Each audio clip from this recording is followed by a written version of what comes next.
Hey everybody, it's Jason Blaha here, and once again it is time for a power building training vlog, and today was back in biceps day.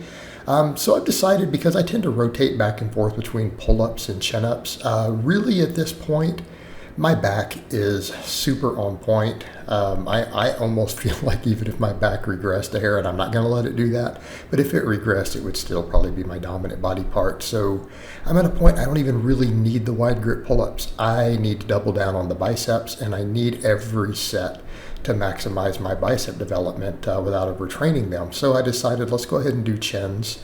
I went with a 55, and I'm trying to, on the first set, I got 8 reps, but I didn't feel like all those reps were super clean. So what I decided to do, second and third set, a lot more pausing at the bottom. So again, for people who will comment about ranges of motion, even the stretch at the bottom, I'm going into a dead hang on those. And obviously I've always done my pull-ups and chin-ups that way, built big lats.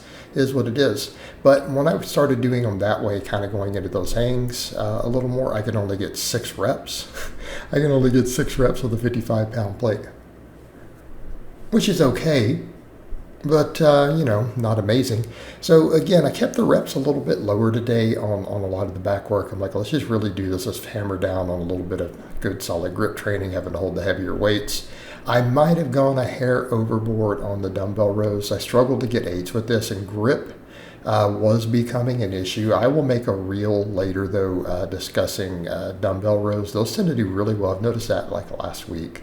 My most viewed reel was by far the one on dumbbell rows. A lot of people don't know how to perform this, and then they wonder why they don't get the best back development. When I think the one-arm dumbbell row is one of the most amazing back developers, right? I think it's phenomenal, but I see people do it incorrectly, and then they don't have the back they want. But notice that we stretch at the bottom, and then we bring it all the way up to the armpit area of the chest. It's not a little, I don't swing it to the hip. I extend and then bring it all the way to the chest. So again, I feel like it gives better overall back development. Again, on this today, though, again, sweaty didn't help because it is super, super hot in the Houston area. It's been insane heat wave again. Even with the fans blowing, I'm getting drenched here. Gripping was a little bit tough on that dumbbell. I probably should have used a little more liquid grip. But on some of these, you guys will notice I had to kind of turn loose and regrip it. So again, grip, a little bit of an issue today.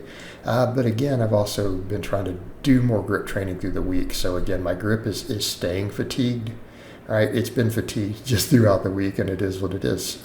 But I do feel like at this point, though, my physique is coming along. I'm definitely getting leaner, and keeping in mind, guys, this is more carved up. I looked decently lean when I was on lower carbs and just mostly healthy fats.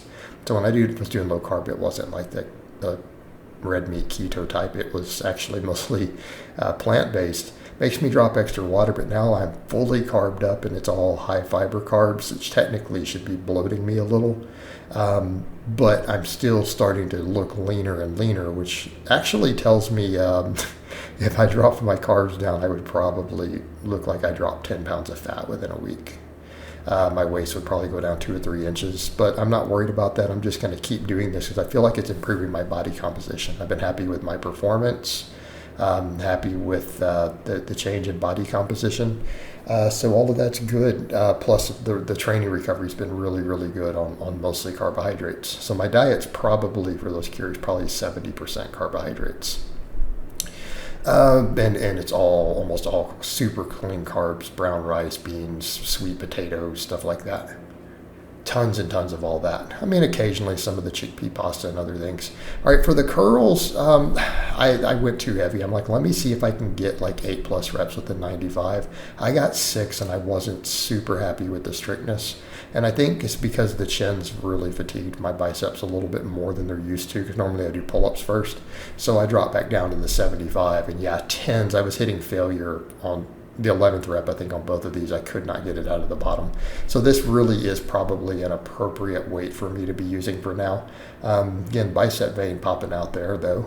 Again, I'm really going to kind of double down on the bicep work and stuff. I'm almost debating with the chest and tricep day if I need to just do a little more total pressing and just do one really, really, really efficient tricep movement. Like I really like those incline extensions. So that might be what I'll think about doing. Of course, I can always do a little bit of band work through the week, which I sometimes like to do just to get a pump. But in that case, that might be the way I go. But the arm day, I really want to double down on making sure it's all supine grip stuff. And so I'm doing these still. And then part of me has been looking at some of the emerging data on the preacher curl. And I'm getting concerned that it may be a better brachialis exercise. And I love preacher curls and I feel that area. But I am questioning if I'm only going to do a couple bicep movements and really go for efficiency and taking the sets to failure, if the incline curl is a better tool.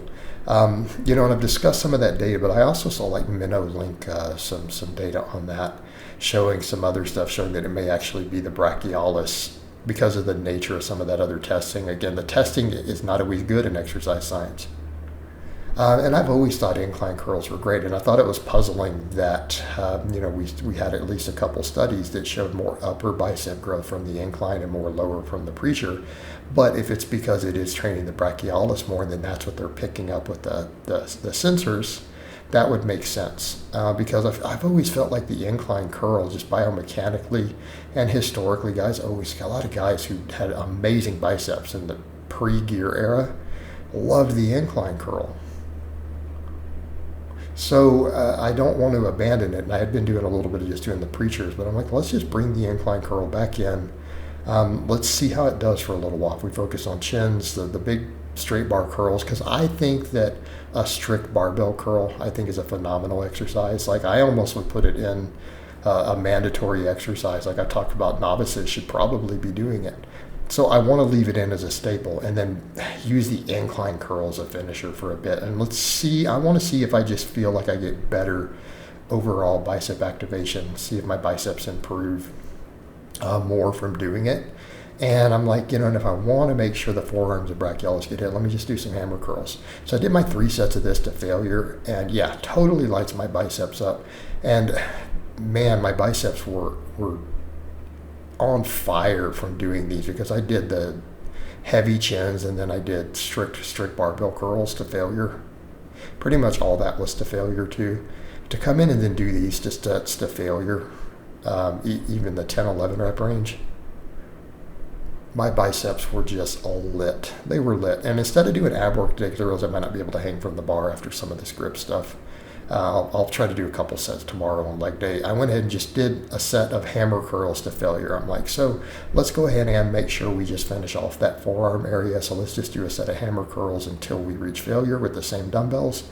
So I did that. Overall, pretty happy with today's workout. Happy with it. I think I really do want to get the bicep specific focus a little more on this day, so we're going to hone in on that. So I hope it's been informative, and I will talk to you guys and gals next time.